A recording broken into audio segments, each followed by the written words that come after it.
प्रातः स्मरणीय हमारे मौसा जी और सबके बाबूजी, उनके चरणों में शत शत नमन इस सभा की ओर से, पूरे परिवार की ओर से। विशेष तौर पे बाबूजी की तीसरी पीढ़ी जो बहुत छोटी थी उनके सामने, लेकिन आज भी उन्हीं के पद चिन्हों पे, उन्हीं की परछाई में उतनी ही सहृदयता, उतना ही समर्पित भाव, सरल भाव और संस्कारवान, ये हमारे बाबूजी की जीवन की सबसे बड़ी सार्थकता थी। यहाँ पर अभी बलमीत खनूजा जो बहुत छोटे थे, उनके सामने किशोरावस्था में थे और इसी तरह के बहुत से कार्यकर्ता होंगे। हम भी बहुत उम्र नहीं थी, लेकिन उन्हीं के मार्गदर्शन में सन 80 से उन्हीं के द्वारा लाए गए यहाँ समाज में प्रगति, उनकी सहृदयता, उनका इतना सकारात्मक विचार कि वो सबको अपने साथ अभिभूत किए हुए थे। कैसी विराट बरगद की छाया थी जिसमें सारा का सारा परिवार, सारा बुढ़ार नगर, शहडोल जिला फलता फूलता था, पल्लवित होता था।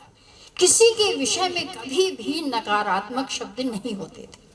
मैं उनके परिवार की बेटी हूँ। उनके मार्गदर्शन में, उनके प्यार में, उनके स्नेह में संचित होकर मैंने अपना जीवन जिया है, बहुत लंबा जीवन जिया है।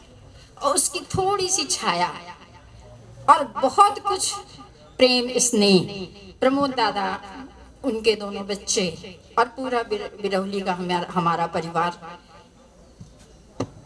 हमारी बहन प्रतिभा, हमारी बहुत ही स्नेहमयी प्रमिला दिद्दा, इन सब को कितना ज्यादा उन्होंने मार्गदर्शन दिया और सब सहृदयता के साथ संस्कारवान होकर और उन्होंने अपना जीवन जिया।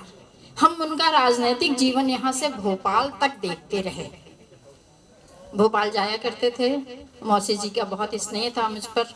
हम हमेशा जाया करते थे और देखते थे कि मौसा जी कितने छोटे से छोटे व्यक्ति से लेकर और कितने बड़े व्यक्ति के साथ कितनी जल्दी समन्वय स्थापित करते थे।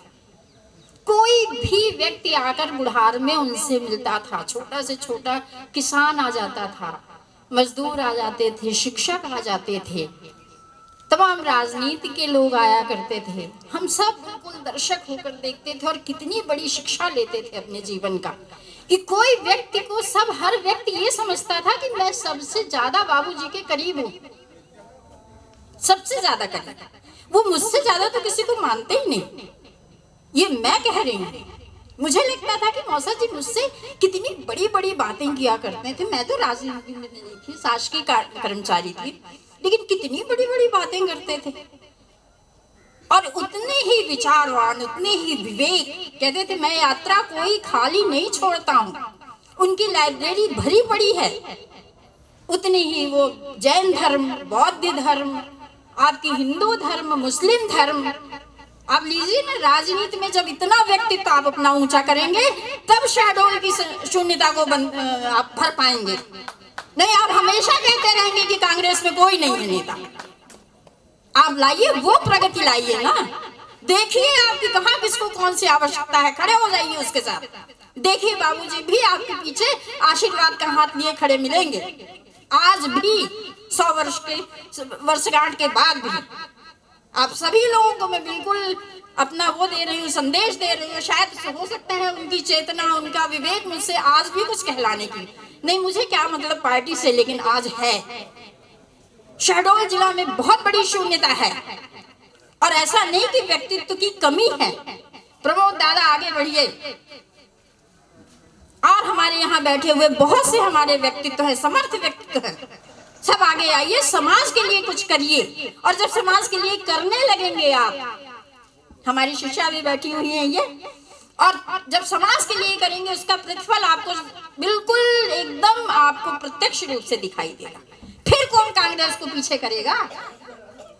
आप आगे बढ़िए तो। आप अपने आप में क्यों सोच रहे हैं कि शून्यता नहीं खत्म होगी। बाबूजी का आज के शुभ दिन पर, बहुत ही शुभ दिन पर पुनः एक बार सबको मैं सहृदय, अगर मेरे कोई शब्द ज्यादा बड़बोलेपन हो गया हो तो बिल्कुल क्षमा करिएगा। लेकिन उसके बाद भी युवकों को मैं अपनी प्रेरणा देना चाह रही हूँ यहाँ से कि आगे बढ़िए, भी कुछ भी नहीं बिगड़ा है। और निश्चित ही शून्यता को और बाबूजी के एक बार पुनः उसी वर्चस्व को फिर से शहडोल जिला में लहराए, तब तो कोई बात है। तब तो श्रद्धि श्रद्धांजलि है बाबूजी की। आज पुनः फिर से बार बार सतत नमन करूंगी बाबूजी के चरणों में। वो हमारे दिलों में कल भी थे, आज भी हैं। जब तक जीवन है, जब तक सांसें हैं, बाबूजी की किसी भी चीज को हम नहीं भूल सकते। हम तो भूल ही नहीं सकते, हमारा शहडोल जिला भी नहीं भूल सकता। और हम इसी तभी सार्थकता है आज के इस कार्यक्रम की कि हम सब मिलकर ऊंचाइयों की ओर बढ़ें।